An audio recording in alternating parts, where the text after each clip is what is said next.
Assalamualaikum guys, selamat datang ke channel Sabaran Syami. So video kali ini kita nak cakap pasal mitos-mitos yang paling banyak ada dekat fitness industry Malaysia tentang fat burner.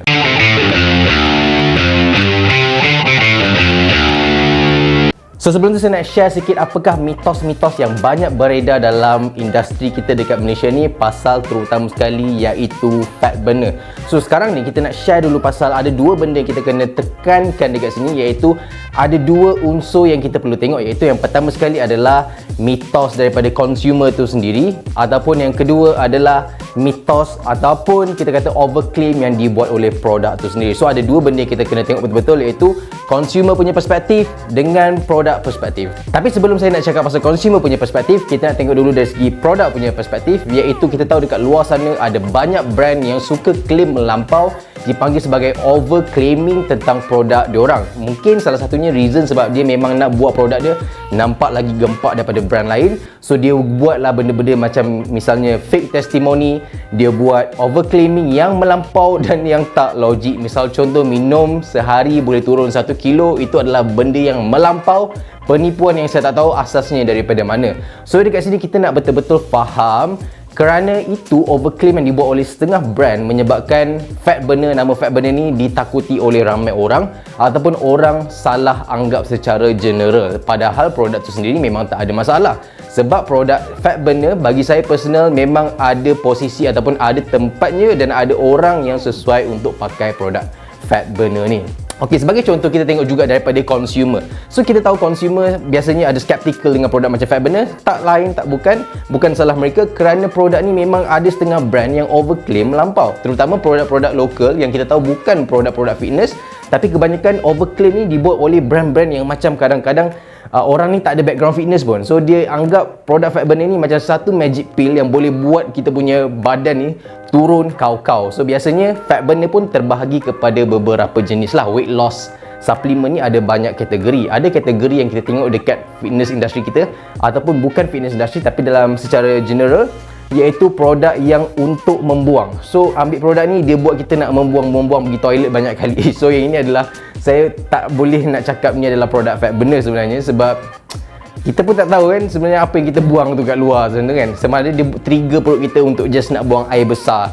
So dia punya secara logiknya buang air besar, so lagi banyak buang, lagi cepatlah badan kita nak turun berat. So kita tak nak fokus kat situ. Kita nak fokus betul-betul fungsi fat burner. So ada setengah fat burner yang just orang kat sana dia buat brand, setengah brand dia buat fat burner, kategori fat burner, dia mengkategorikan produk tu sebagai fat burner sebab produk tu membantu dia untuk menahan lapar. So secara logiknya produk tu bantu dia tahan lapar. So dia consume less calories dalam long term. Bila kita consume less calories ataupun kita consume calories yang dalam keadaan defisit, dan kita akan turun berat eventually, ataupun secara tak langsung kita akan turun berat dalam long term. Okey, ada produk yang menggabungkan semua tu. Dia memberi kita tenaga, dia suppress appetite kita, dan dia membuat kita untuk membuang dekat toilet. Tapi yang membuang dekat toilet ni saya tak kategorikan dia biasanya orang kategorikan dalam produk detox. Okey, tapi kita kat sini nak fokus yang dalam fitness industry, yang dalam gym industry, apakah fungsi fat burner kat luar ni. Kita tak nak fokus pada benda-benda yang lain tadi tu, yang detox tu, yang tahan lapar. So sekarang kita nak fungsi fat burner, iaitu kita faham dulu fat burner ni adalah sebagai energy drink. Okey, dalam energy drink fat burner beza dengan pre-workout adalah pre-workout lebih fokus kepada strength, kalau fat burner dia lebih fokus kepada macam untuk bantu thermogenic effects lah. Dan biasanya ingredients ni datang daripada macam green tea, green coffee bean extract. So depan saya ni ada jenis fat burner. Okey, so fat burner yang ini Daxa Burn beza dengan fat burner yang Daxa Burn sebelum daripada Nutrition Pro. Beza dia yang ini adalah, yang ini stimulant free. So apa itu stimulant free? So sebelum tu saya nak cerita sikit, mungkin ada antara kita dekat sini, cuba korang check, adakah korang ada masalah pening-pening lepas korang minum macam air kopi hitam. Lepas korang minum je korang rasa pening, salah satu petanda bahawa korang ni caffeine intolerance ataupun korang tak sesuai dengan caffeine. Korang minum sikit terlebih je, korang akan rasa migraine ataupun akan rasa macam pening. So memang untuk orang macam tu, dia memang biasanya kita suggest untuk ambil yang stimulant free macam ni. So yang dalam ni tak ada stimulant. So macam stimulant ni adalah produk yang macam saya kata adalah ingredient bahan caffeine, tu adalah stimulant. So yang ini stimulant free.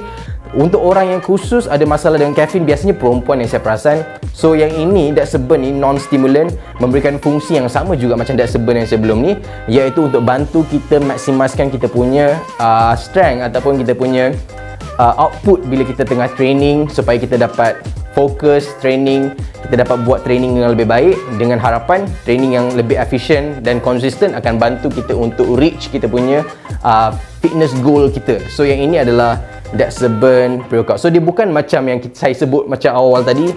Tolong fahami fungsi suplemen dengan betul dan jangan mudah untuk korang percaya tentang info-info yang ada kat luar sana, terutama brand-brand yang korang sendiri pun tahu yang itu adalah overclaim. So make sure kalau korang nak try benda ni, yang ini adalah flavor green apple, korang boleh dapatkan daripada Nutrition Pro. Nutrition Pro, diorang ada website, ada Instagram, korang boleh check dekat Shopee produk diorang, ada banyak situ, dan saya juga akan sediakan link dekat bawah dekat dalam YouTube ni. Kalau korang nak purchase produk ni, korang boleh try benda ni. Ni adalah flavor green apple. So kalau korang time bulan puasa nanti yang workout malam, korang tak nak ambil benda yang ada stimulan yang mengganggu korang tidur untuk bangun besok pagi, untuk bersahur dan sebagainya, dan korang boleh ambil non-stimulant pre-workout macam ni.